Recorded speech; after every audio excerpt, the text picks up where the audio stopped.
রমজান মাসে সময় কাটানোর জন্য টেলিভিশন দেখা, ক্যারাম বোর্ড, দাবা, লুডো খেলা যাবে কি না? রমজান মাসে সময় কাটানোর জন্য অনেক কপাল পড়া আছে যে কাজকাম নাই, খাবারের ঝামেলা অন্তত নাই, এই টাইমটা অন্তত টিভি দেখে সময় কাটানো যায়। সময় কাটে না। আমাদের হাতে এত সময় যে এটা কাটানোর জন্য আমাদের লুডো খেলা লাগে, ক্যারাম খেলা লাগে এবং টিভি দেখা লাগে। আর সাহাবীদের কাছে সময় এত কম ছিল, তারা এসে নবীজির কাছে বলতেন, ইয়া রাসূলুল্লাহ, ইসলামের এত কাজ, এগুলো করে আমরা কুলাই না, আপনি একটু সংক্ষেপ করে দেন, সময় পাচ্ছি না। তারা সময় পাইতেন না সাহাবীরা, আর আমাদের এত সময় যে কাটানোর জন্য এগুলো করা লাগে। মনে রাখবেন, রোজার উদ্দেশ্য মানুষকে মুত্তাকি বানানো।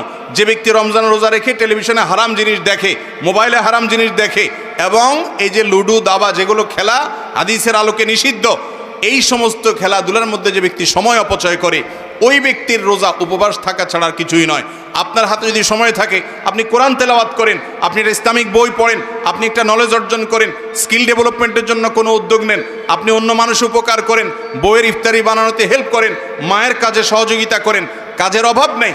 যারা অকর্মা, নিষ্কর্মা, যারা অলস, যারা সমাজ এবং পরিবারের বোঝা, সে মানুষগুলা বলে সময় কাটানোর জন্য আমরা কিছু। সময় আপনি কাটান কোত্থেকে? সময় তো আপনার পাওয়ারই কথা না।